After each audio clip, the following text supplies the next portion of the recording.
आप सभी को मेरा नमस्ते है। मेरे चैनल पर मैं आप सबका हार्दिक स्वागत करती हूँ। आशा करती हूँ आप सभी लोग स्वस्थ होंगे, प्रसन्न होंगे। आज मैं आप लोगों के लिए जो कहानी लेकर के आई हूँ उस कहानी का नाम है मंझली रानी और ये कहानी सुभद्रा कुमारी चौहान के द्वारा लिखी गई है। चलिए कहानी शुरू करते हैं। वे मेरे कौन थे, मैं क्या बताऊँ। वैसे देखा जाए तो वे मेरे कोई भी ना होते थे। होते भी तो कैसे। मैं ब्राह्मण, वे क्षत्रिय, मैं स्त्री, वे पुरुष।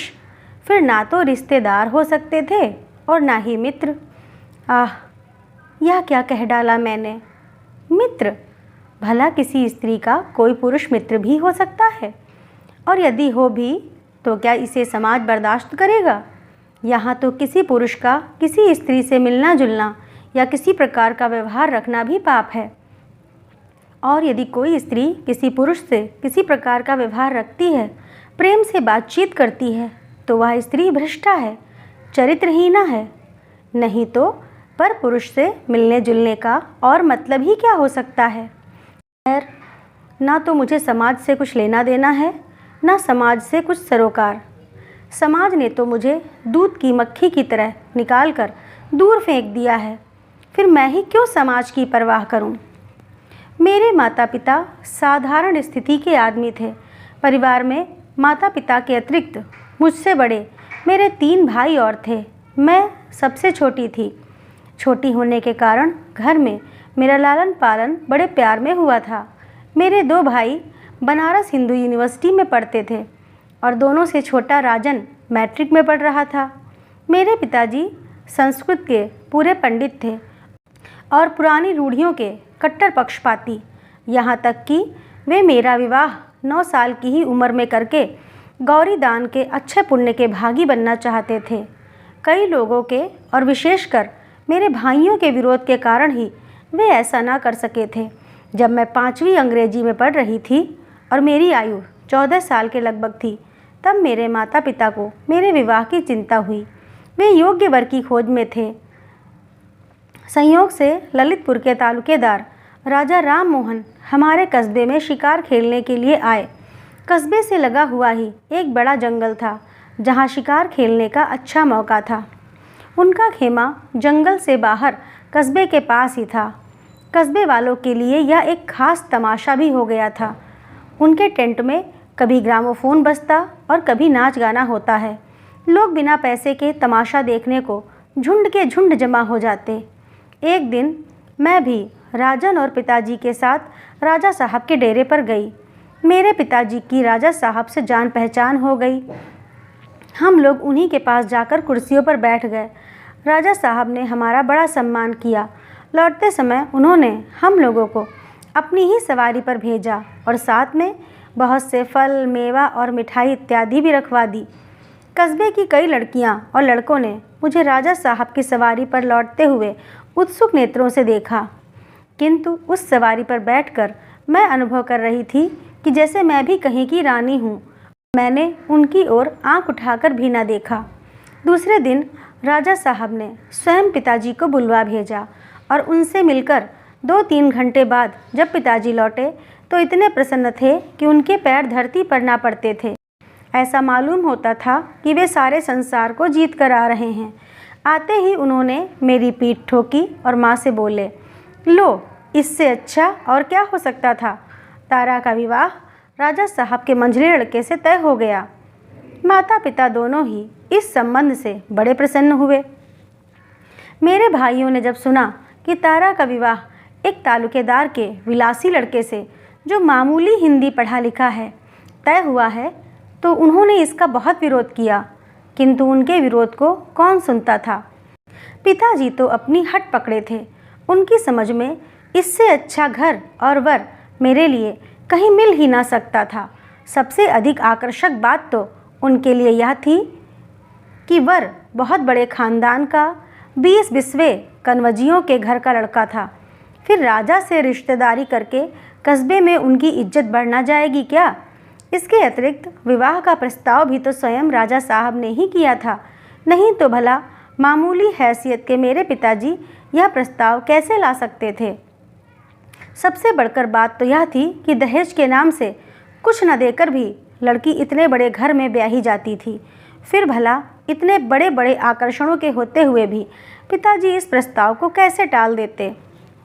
पिताजी मेरी किस्मत की सराहना करके कहते, मेरी तारा तो रानी बनेगी। रानी बनने की खुशी में मैं फूली फूली फिरती थी। भाइयों का विरोध करना मुझे अच्छा ना लगता, किंतु मैं उनके सामने कुछ कह ना सकती थी। खैर, भाइयों के बहुत विरोध करने पर भी मेरा विवाह मंझले राजा मनमोहन के साथ हो ही गया। फूलों से सजी हुई मोटर पर बैठकर मैं ससुराल के लिए रवाना हुई। हमारे कस्बे और ललितपुर के बीच में केवल 27 मील का अंतर था, इसलिए बारात मोटरों से ही आई और गई। जीवन में पहली बार मोटर पर बैठी थी। मुझे ऐसा मालूम होता जैसे हवा में उड़ रही हूँ। 27 मील तक मोटर पर बैठने के बाद भी जीना भरा था। यही चाहती थी कि रास्ता लंबा होता जाए और मैं मोटर पर घूमा करूं, किंतु क्या यह संभव था? आखिर को एक बड़े भारी महल के जनाने दरवाजे पर मोटर जाकर खड़ी हो गई। सास तो थी ही नहीं, इसलिए मेरी जिठानी बड़ी रानी जी परछन कर मुझे उतार ले गईं। मुझे एक बड़े भारी सजे हुए कमरे में बिठा दिया गया। स्त्रियां बारी बारी से मुंह खोल के देखने लगीं। कोई रुपया, कोई छोटे मोटे जेवर या कपड़े मेरी मुंह दिखाई में दे देकर जाने लगीं। मेरी जिठानी बड़ी रानी ने भी मेरा मुंह देखा, कुछ बोली नहीं, करके मेरी अंगुली में अंगूठी पहना दी। मैंने सुना कि वे पास के किसी कमरे में किसी से कह रही थीं, देखा बहू को, क्या तारीफ के पुल बांध रहे थे। ससुर जी के कहने से तो बस यही मालूम होता था कि इंद्र की अप्सरा ही होगी, पर ना रूप ना रंग, ना जाने क्यों सुंदर कह कह के कंगले की बेटी ब्याह अपनी इज्जत हल्की की। रोटी बेटी का व्यवहार तो अपनी बराबरी वालों में होता है बिरजू की माँ, पर ससुर जी तो इसके रूप पर बिल्कुल लट्टू ही हो गए थे। मैं सुंदर नहीं तो क्या मुझे सुंदरता की परख भी नहीं है? ना जाने कितनी सुंदरियाँ देखी हैं, या तो उनके पैरों की धूल के बराबर भी ना होगी। मालूम होता है उम्र के साथ साथ ससुर जी की आंखें भी सठिया गई हैं। मंझले राजा को डुबो दिया। बिरजू की माँ उनकी हाँ में हाँ मिलाती हुई बोली, सुंदर तो है रानी जी, जैसी आप लोग हैं वैसी ही है, पर अभी बच्ची है, जवान होगी तो रूप और निखर आएगा। बड़ी रानी तिलमिला उठी और बोली, रूप निखरेगा? पत्थर, होनहार बिरवान के होठ चीकने पात, निखरने वाला रूप सामने ही दिखता है। फिर वे जग विरक्ति के भाव में बोली, जाने भी दो, अच्छा हो या बुरा हमें करना ही क्या है। जब मैं वहाँ अकेली रह गई, सारी औरतें चली गईं, तो मेरी माँ के घर की खवासन ने सूना कमरा देखकर मेरा मुंह खोल दिया। शीशा उठाकर मैंने एक बार अपना मुंह ध्यान से देखा, फिर रख दिया। ढूंढने से भी मुझे अपने रंग रूप में कोई ऐब ना मिला। पहली बार केवल 5 दिन ससुराल में रहकर मैं अपने पिता के साथ मैके आ गई। ससुराल के 5 दिन मुझे 5 वर्ष की तरह मालूम हुए। मैंने जो रानी पने का सुनहरा सपना देखा था वह दूर हो चुका था। ससुराल से लौटकर मैंने तो कुछ नहीं कहा, किंतु खवासन ने वहाँ के सब हाल चाल बतलाए। माँ ने कहा, तो क्या रानी केवल कहने के लिए होती हैं? भीतर का हाल हमारे घरों से भी गया बीता होता है। मैं अपनी माँ के साथ मुश्किल से महीना सवा महीना ही रह पाई थी कि मुझे बुलाने के लिए ससुराल से संदेशा आया। राजाओं की इच्छा के विरुद्ध तिल भर भी मेरे पिताजी कैसे जाते? ना चाहते हुए भी उन्हें मेरी विदाई करनी पड़ी। इतनी जल्दी ससुराल जाना मुझे जरा भी अच्छा न लगा, परंतु क्या करती, लाचार थी। सावन में जबकि सब लड़कियां ससुराल से मैके आती हैं, मैं ससुराल रूपी कैद खाने में बंद होने चली। देवर के साथ फिर मोटर पर बैठी।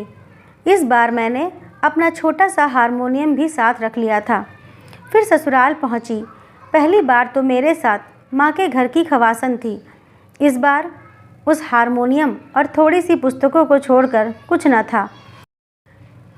मेरा जी एक कमरे में चुपचाप बैठे बैठे घबराया करता।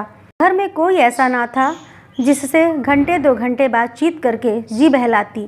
केवल छोटे राजा मेरे देवर की बातें मुझे अच्छी लगती थीं, किंतु वे भी मेरे पास कभी कभी और अधिकतर बड़ी रानी की नज़र बचाकर ही आते थे। मैं सारे दिन पुस्तकें पढ़ा करती, पर पुस्तकें थी ही कितनी, 8-10 बार पढ़ गईं। छोटे राजा कभी कभी मुझे अखबार भी ला दिया करते थे, किंतु सबकी आंख बचाकर। घर में सब काम के लिए नौकर चाकर और दास दासियां थीं। मुझे घर में कोई काम ना करना पड़ता था। मेरी सेवा में भी 2 दासियां सदा बनी रहती थीं, पर मुझे तो ऐसा मालूम होता था कि मैं उनके बीच में कैद हूँ, क्योंकि मेरी राय रत्ती भी बड़ी रानी के पास लगा दी जाती थी। उन दासियों में से यदि मैं किसी को किसी काम से कहीं भेजना चाहती तो वे मेरे कहने मात्र से ही कहीं ना जा सकती थीं। उन्हें बड़ी रानी से हुक्म लेना पड़ता था। यदि उधर से स्वीकृति मिल जाती तो मेरा काम होता, अन्यथा नहीं। इसी प्रकार हर माह मुझे खजाने से हाथ खर्च के लिए 150 रुपये मिलते थे, किंतु क्या मजाल कि उनमें 1 पाई भी महाराज से पूछे बिना खर्च कर दूं। भीतर के शासन की बागडोर बड़ी रानी के हाथ में थी और बाहर की महाराजा मेरे ससुर के हाथ में। मेरे पति मंझले राजा बड़े ही विलासप्रिय, मदिरा सेवी, शिकार के शौकीन और ना जाने क्या क्या थे। मैं क्या बताऊं, वे बहुत सुंदर भी थे, किंतु उनके दर्शन मुझे दुर्लभ थे। 4-6 दिन में कभी घंटे आध घंटे के लिए वे मेरे कमरे में आ जाते तो मेरा अहोभाग्य समझो। उनकी रूप माधुरी को एक बार जी भर पीने के लिए मेरी आंखें आज तक प्यासी हैं, किंतु मेरे जीवन में यह अवसर कभी ना आया। इस दिखावटी वैभव के अंदर मैं किसी प्रकार अपने जीवन को घसीटे जा रही थी। इसी समय मेरे अंधकारपूर्ण जीवन में प्रकाश की एक सुनहरी किरण का आगमन हुआ। छोटे राजा की उम्र 17-18 साल की थी। वे बड़े नेक और होनहार युवक थे। घर में पढ़ने लिखने का शौक केवल उन्हीं को था। छोटे राजा मैट्रिक की तैयारी कर रहे थे और एक मास्टर बाबू उन्हें पढ़ाने आया करते थे। घर में आने जाने की उन्हें पूर्ण स्वतंत्रता थी। घर में स्त्रियों की आवश्यक वस्तुएं बाहर से मंगवा देना भी मास्टर बाबू के ही जिम्मे था, इसलिए वे घर में सबसे ज़्यादा परिचित थे। विवाह के बाद से ही बड़ी रानी मुझसे नाराज़ थीं। उन्हें मेरी चाल ढाल, रहन सहन जरा भी ना सुहाता। वे हर बात में मेरे ऐब निकालने की फिराक में रहतीं। तिल का ताड़ बनाकर मेरी जरा जरा सी बात को वे परिचित या अपरिचित जो कोई आता उससे कहतीं। शायद वे मेरी सुंदरता को मेरे ऐबों से ढक देना चाहती थीं। यही बात उन्होंने मास्टर बाबू के साथ भी की। वे तो घर में रोज़ ही आते थे और रोज़ उनसे मेरी शिकायत होने लगी, किंतु इसका असर उल्टा ही हुआ। मैंने देखा तिरस्कार की जगह मास्टर बाबू का व्यवहार मेरे प्रति अधिक मधुर और आदरपूर्ण होने लगा। छोटे राजा को मेरा गाना बहुत अच्छा लगता। वे बहुधा मुझसे गाने के लिए आग्रह करते। मुझे तो अब गाने बजाने की ओर कोई विशेष रुचि ना रह गई थी, किंतु छोटे राजा के आग्रह से मैं अब भी कभी कभी गा दिया करती थी। एक दिन की बात है, जाड़े के दिन थे, किंतु आकाश बादलों से ढका था। मैं अपने कमरे में बैठी एक मासिक पत्रिका के पन्ने उलट रही थी। इतने में छोटे राजा आए और मुझसे बोले, मंझली भाभी कुछ गाकर सुनाओ। मैंने बहुत टाल मटोल की, किंतु छोटे राजा ना माने और उन्होंने बाजा उठाकर सामने रख ही दिया। मैंने हारमोनियम पर गीत गोविंद का यह पद छेड़ा, विहरते हरिरे सरस बसंते नृत्यति युवती जनेन समम सखी विरह जनस्य दुरंते ललित लवंग लता परिशीलन कोमल मलय समीरे मधुकर निकर करम्बित कोकिल कूजत कुंज कुटीरे। मास्टर बाबू भी न जाने कैसे और कहाँ से आए और पीछे चुपचाप खड़े हो गए। छोटे राजा की मुस्कुराहट से मैं भाप गई। पीछे फिरकर जो देखा तो हारमोनियम सरकाकर मैं चुपचाप बैठ गई। वे भी हंसकर वहीं बैठ गए। बोले, मंझली रानी आप इतना अच्छा गा सकती हैं, मैंने आज ही जाना। छोटे राजा, अच्छा ना गाती होती तो क्या मैं मूर्ख था जो इनके गाने के पीछे अपना समय नष्ट करता। इधर यह बातें हो ही रही थीं कि दूसरी तरफ से पैर पटकती हुई बड़ी रानी कमरे में आईं। क्रोध से बोली, यह घर तो अब भले आदमी का घर कहने लायक रह ही नहीं गया है। लाज शर्म तो सब जैसे, धो के पी लो। बाप रे बाप, हद हो गई। जैसे हल्के घर की है वैसी ही हल्की बातें यहाँ भी करती है। पास पड़ोस वाले सुनते होंगे तो क्या कहते होंगे? यही ना कि मंझले राजा की रानी रंडियों की तरह गा रही है। बाबा, इस कुल में तो ऐसा कभी नहीं हुआ। कुल को तो ना लजवाओ देवी। बाप के घर जाना तो भीतर क्या, चाहे सड़क पर गाती फिरना, किंतु यहाँ यह सब ना होने पावेगा। तुम्हें क्या, घर के भीतर बैठी बैठी चाहे जो कुछ करो, वहाँ आदमियों की तो नाक कटती है। एक सांस में इतनी सब बातें कह के बड़ी रानी चली गईं। मैंने सोचा, शराब पीकर रंडियों की बाह में बाह डालकर टहलने में नाक नहीं कटती, गरीबों पर मनमाने जुल्म करने पर नाक नहीं कटती, नाक कटती है मेरे गाने से। सो अब मैं बाजे को कभी हाथ ही न लगाऊंगी। उस दिन से फिर मैंने बाजे को कभी नहीं छुआ और न छोटे राजा ने ही कभी मुझसे गाने का आग्रह किया। यदि वे आग्रह करते तब भी मुझ में बाजा छूने का साहस न था।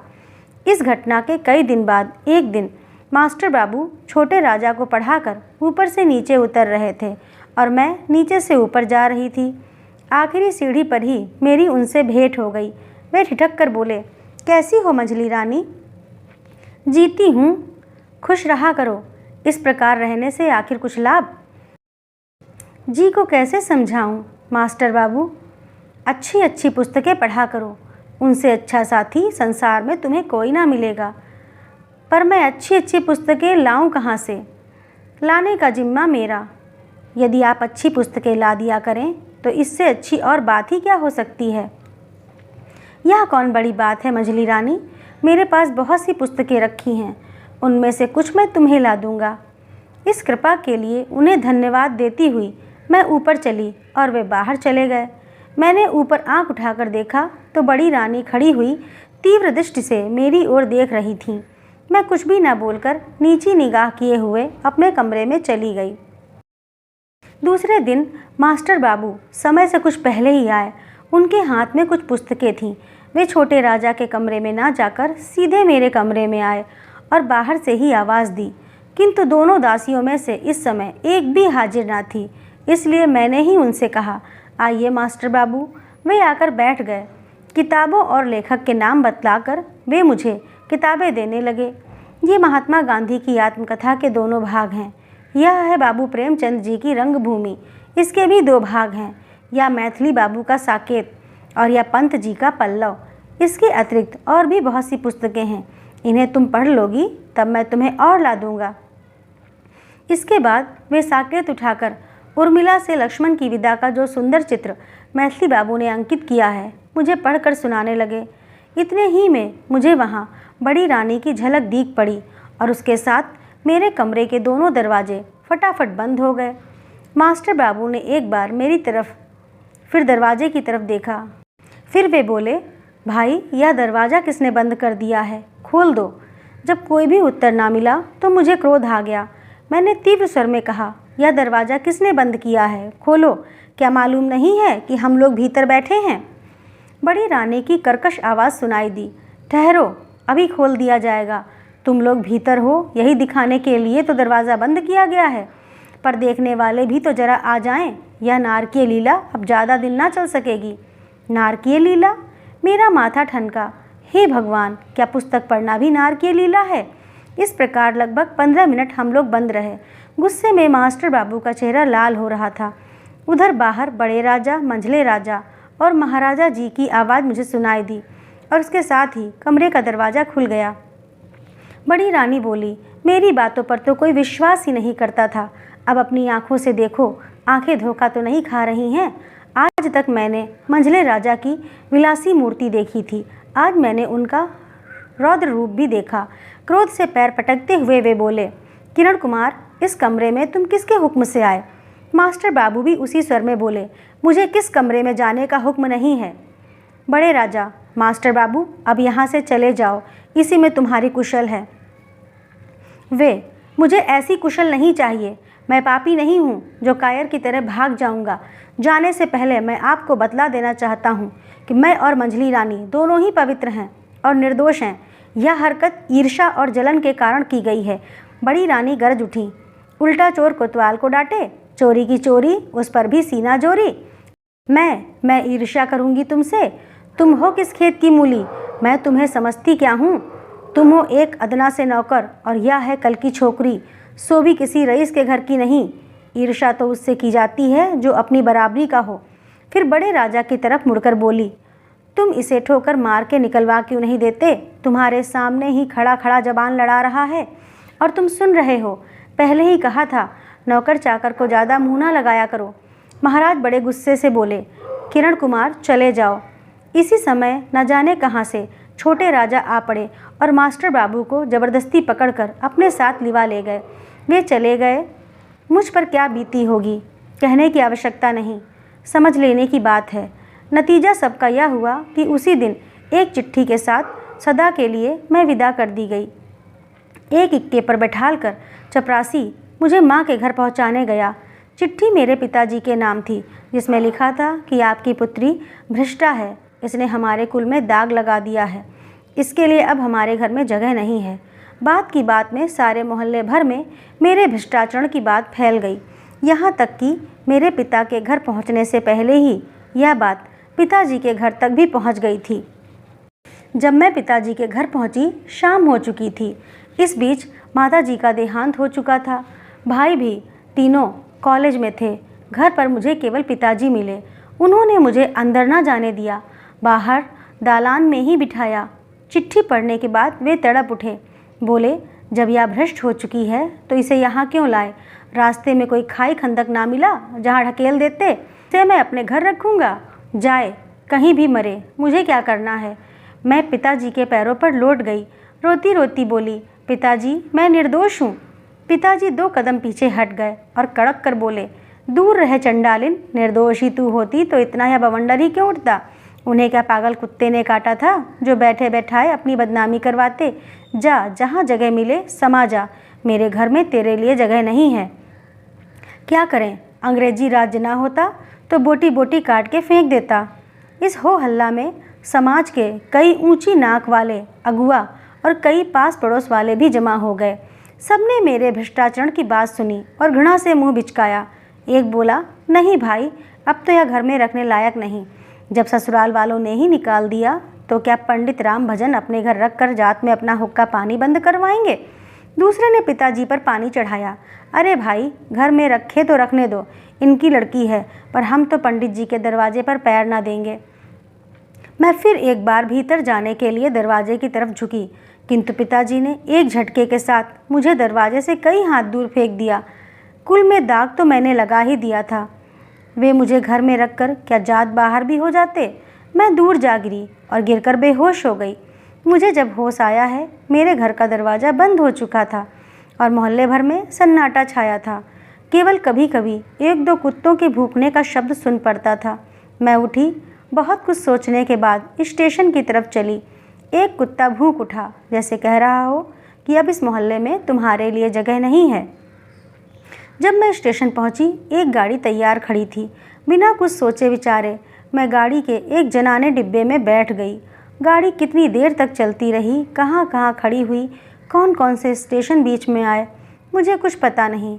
किंतु सवेरे जब ट्रेन कानपुर पहुंचकर रुक गई और एक रेलवे कर्मचारी ने आकर मुझे उतरने को कहा तो मैं जैसे चौंक सी पड़ी। मैंने देखा पूरी ट्रेन यात्रियों से खाली हो गई है। स्टेशन पर भी यात्री बहुत कम थे। ट्रेन से उतरकर मेरी समझ में ही ना आता था कि कहाँ जाऊँ। कल इस समय तक जो एक महल की रानी थी, आज उसके खड़े होने के लिए भी स्थान ना था। बहुत देर बाद मुझे एकाएक ख्याल आया कि सत्याग्रह संग्राम तो छिड़ा ही हुआ है, क्यों ना मैं भी चलकर स्वयं सेविका बन जाऊं और देश सेवा में जीवन बिता दूं। पूछती हुई मैं किसी प्रकार कांग्रेस दफ्तर पहुंची। वहां पर 2-3 व्यक्ति बैठे थे। उन्होंने मुझे पूछा कि मेरे पास किसी कांग्रेस कमेटी का प्रमाण पत्र है। मैंने कहा नहीं, तो उन्होंने मुझे स्वयं सेविका बनाने से इनकार कर दिया। इसके बाद मैं इसी प्रकार कई संस्थाओं और सुधारकों के दरवाजे दरवाजे भटकी, किंतु मुझे कहीं भी आश्रय ना मिला। विवश होकर मैं भूखी प्यासी चल पड़ी, किंतु जाती कहाँ। थककर एक पेड़ के नीचे बैठ गई। मैंने अपनी अवस्था पर विचार किया। मैं आज रानी से पथ की भिखारिन हो चुकी थी। मेरे सामने अब भिक्षावृत्ति को छोड़कर दूसरा उपाय ही क्या था। इसी समय न जाने कहाँ से एक भिखारिन बुढ़िया भी उसी पेड़ के नीचे कई छोटी छोटी पोटलियाँ लिए हुए आकर बैठ गई। बड़े इत्मीनान के साथ अपने दिन भर के मांगे हुए आटे, दाल, चावल को अपने चीथड़े में अच्छी तरह बांधकर बुढ़िया ने मेरी तरफ देखा। मैंने भी उसकी ओर देखा। दुख में भी एक प्रकार का आकर्षण होता है जिसने क्षण भर में ही हम दोनों को एक कर दिया।